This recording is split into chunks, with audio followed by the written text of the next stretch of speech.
about how to drop a decade. Would you like to take 10 years off your face, going from this to this? Pretty good. How about getting rid of your wrinkles, going from this to this? Or say goodbye to age spots and go from this to this. I got you all excited now. Well, today, the plastic surgeons who made women like this look younger are admitting that you don't need to go under the knife to take years off your face. In fact, it is easy and it's affordable. And today, they're revealing 5 secrets to cheat your age. They're the best in their field, the top docs in New York and LA. They know better than anyone how to turn back the clock. From facelifts to liposuction, laser treatments to chemical peels. These plastic surgeons know how to cheat your age. But they've been keeping a secret. You don't have to go under the knife or spend thousands of dollars to drop a decade. I'm Dr. Shirley Madere, and I'm the queen of lifting, nipping, tucking, and putting things back where they used to be. As we age, our skin loses its firmness and elasticity, but I can erase years off your face. So say goodbye to wrinkles and sagging skin. You can look like you've dropped a decade without ever having to go under the knife. I am Dr. Leif Rogers. I am the king of reconstructing, redefining, and rejuvenating your skin. Saggy cheeks, droopy jowls, and loose skin are all telltale signs of aging. My job is to reverse the results of gravity, but there are a few other ways to reverse the signs of aging. These dynamic doctors have kept their anti-aging secrets under wraps until now. There is a cheaper non-surgical way to look younger, but I'm not sure I want my patients to know about it. If people only knew they could find a secret to cheat their age in a drugstore. I hope it doesn't put me out of business. Today, the surgeons tell all. They'll reveal the secrets to help you drop a decade. Plastic surgeons Dr. Leif Rogers and Dr. Shirley Madere are here today and are ready to reveal the secrets to cheat your age. Now, you both agree, very passionately in fact, about one secret ingredient. So what is it? Vitamin C. Vitamin C? Vitamin C. Explain. Well, vitamin C is in your skin when you're young. It's a powerful antioxidant. Also, it is critical in collagen synthesis. And as we age, we lose vitamin C. We also, other things I should break it down as well, such as UV damage, toxins like smoking. And because of that, we end up with more wrinkles in the skin. We end up with drier skin. The secret, though, is we can actually put the vitamin C back into your skin with topical treatments.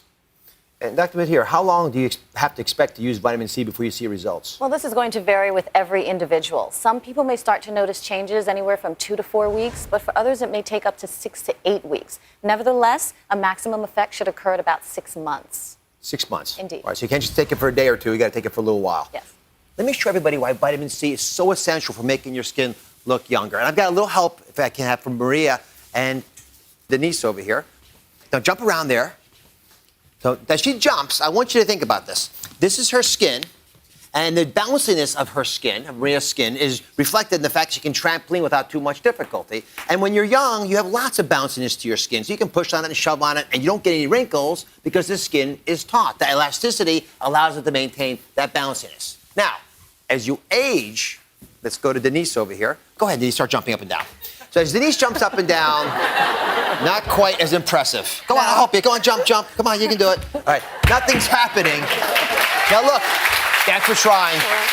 Let's compare the two skins. In this case, all of these strands of broken collagen, which are the trampoline not working, reflect the fact that your skin, as we age, does in fact lose its collagen. Its bounciness therefore goes away, and you need to fix that. Right. That's why vitamin C is so critical. Come stand over here for 1 second, Denise. Thank you.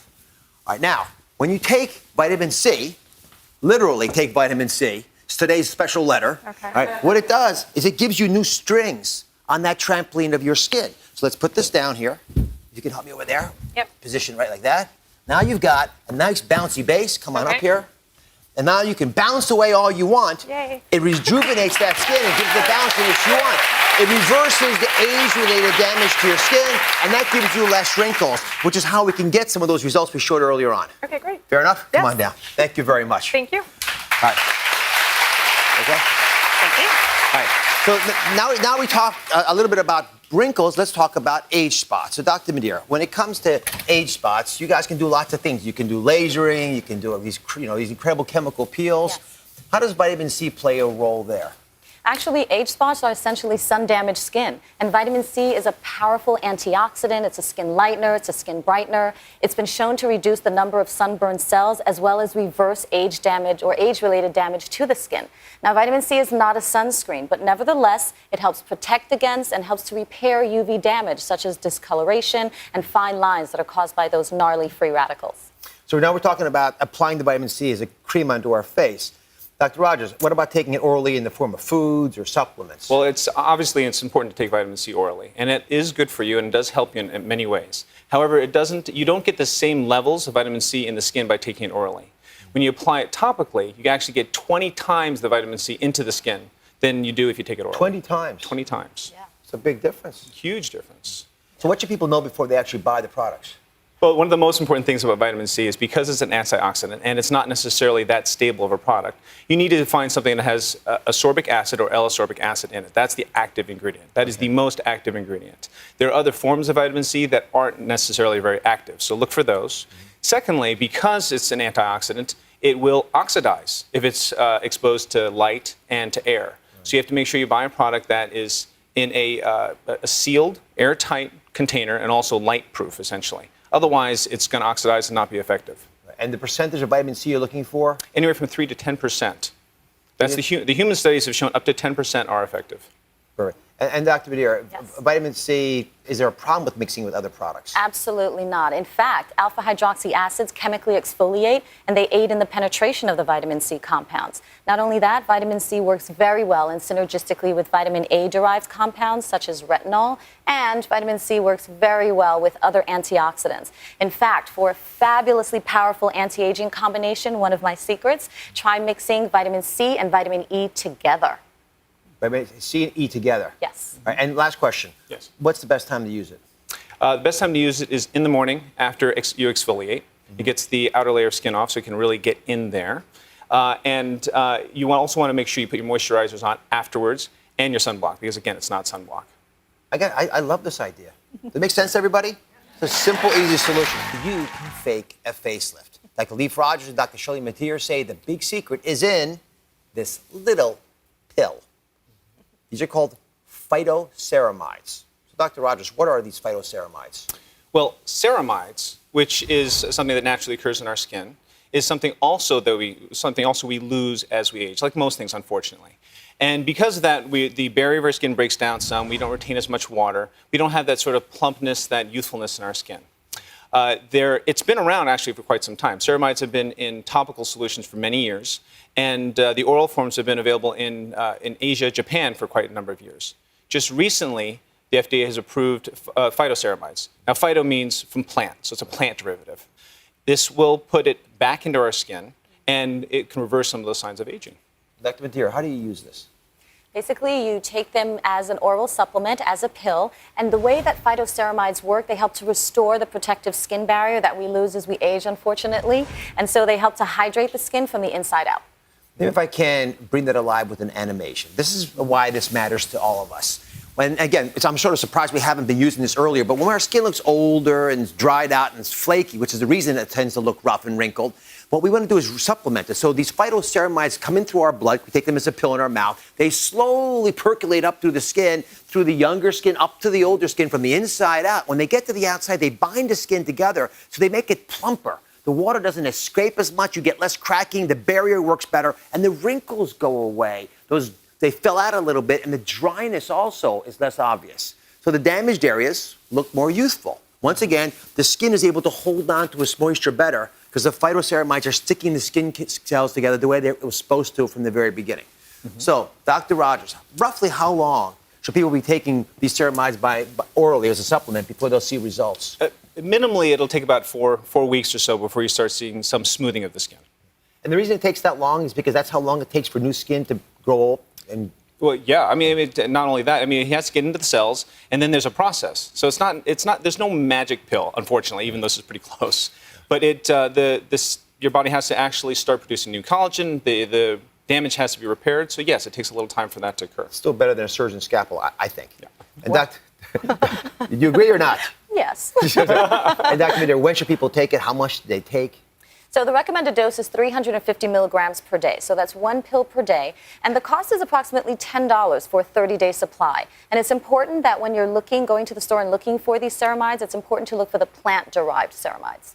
Plant-derived ceramides. Plant-derived, yes. Right. And Dr. Rogers, is there anybody who should not be taking these phytoceramides? Well, phytoceramides are pretty safe for most people. The only people who may have to be a little bit careful are people who have gluten sensitivity or wheat allergy, because these are derived from either wheat, rice, or sweet potato sources. So, of course, if you have that allergy, you look for ones that are produced directly from rice or sweet potato, and you should be fine.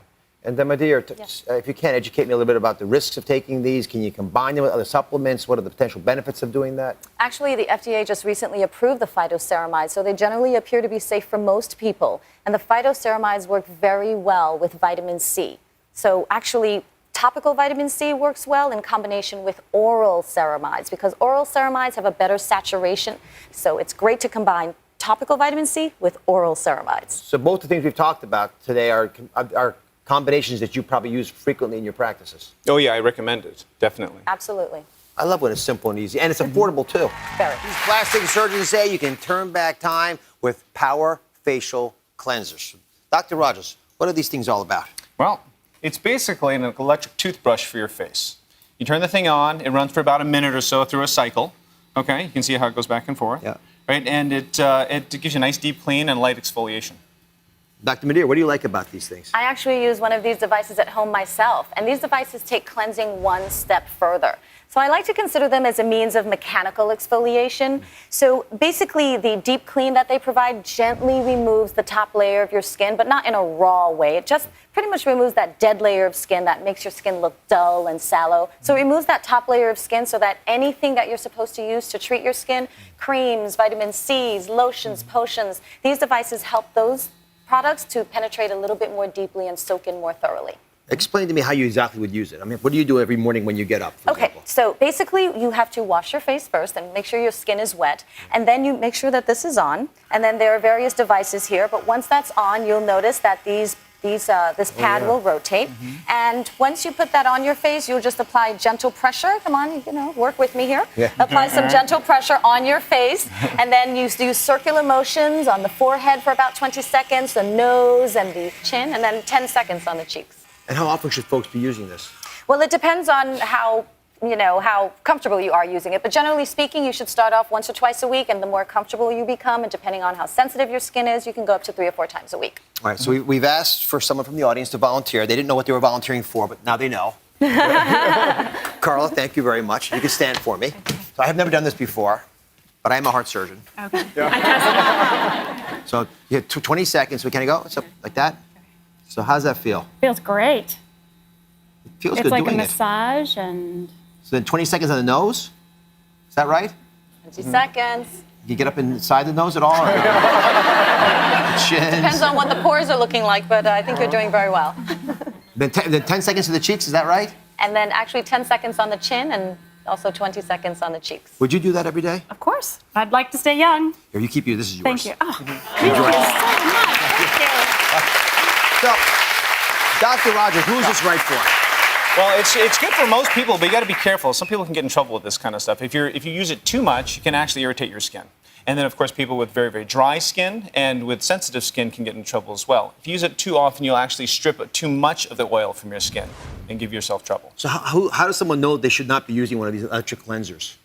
Well, I mean, honestly, everybody probably can use one. If those people who fall into that category, use it every other day at most, or even less so. But there's very few people who really don't fall into the category of being able to have some exfoliation and cleansing. And Dr. Madera, you've shown us a bunch of different devices here. Some you buy in the drugstore, some in the department store, high-end, low-end. How does someone figure out which one's right for them? Well, in the drugstore versions, which will cost less than $20, the pad or the bristles rotate or move back and forth anywhere from 4 to 5 times per second. But in the more expensive brushes, like yours, Dr. Oz, the more expensive brushes, the bristles will move more than 300 times per second.